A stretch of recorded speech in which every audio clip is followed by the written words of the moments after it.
Électrochoc, le podcast des électrons libres.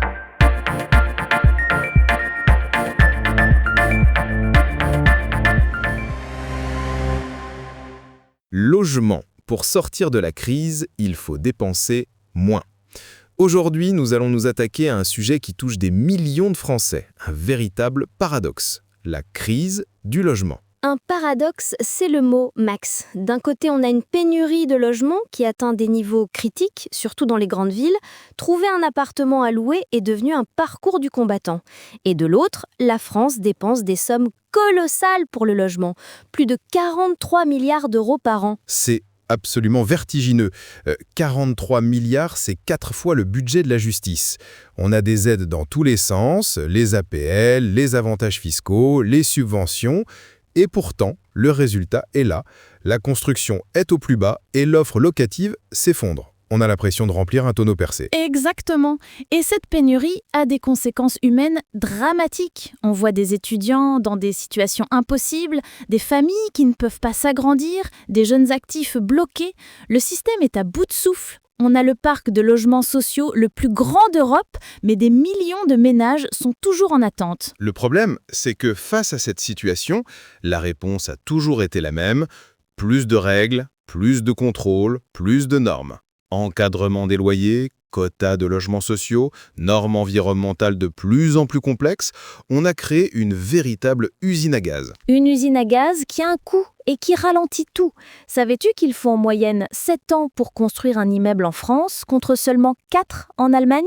Entre la bureaucratie, les normes comme la RE 2020 et une fiscalité très lourde sur l'immobilier, on a tout simplement découragé les investisseurs et les constructeurs. C'est le cœur du problème.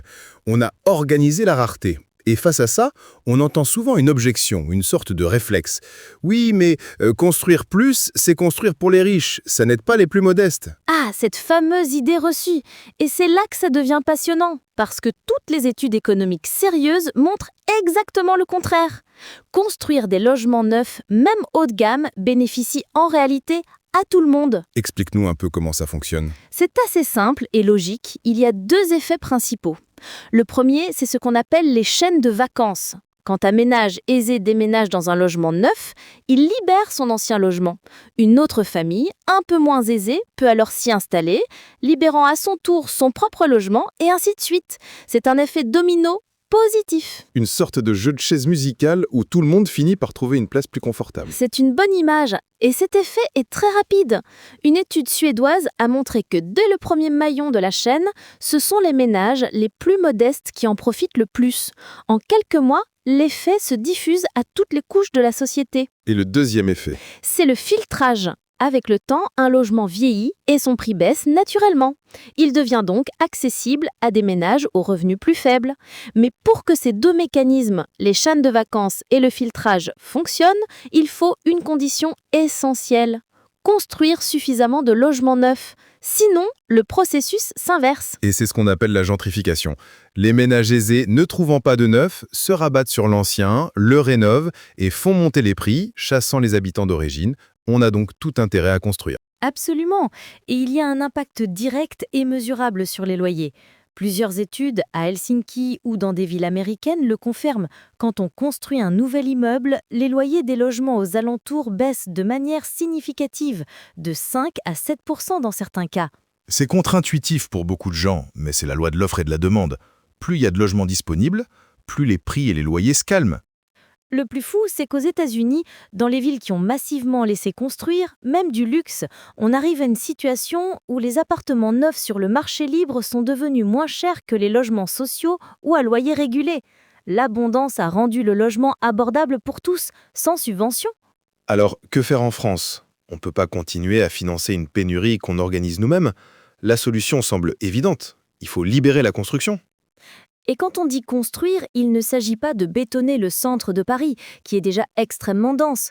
Le potentiel est ailleurs. Il est en première et deuxième couronne, autour des gares du RER et du futur Grand Paris Express.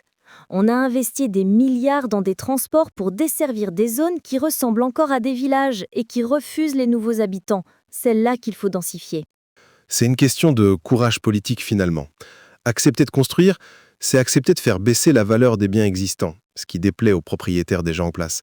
Mais le coût de l'inaction est bien plus élevé pour la société.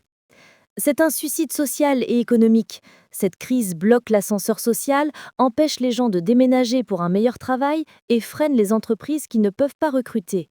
Libérer la construction, ça ne coûte rien aux contribuables. Au contraire, ça crée des emplois, des recettes fiscales et surtout, ça redonne du pouvoir d'achat à des millions de familles. En somme, la solution à la crise du logement n'est pas de dépenser plus, mais de construire plus.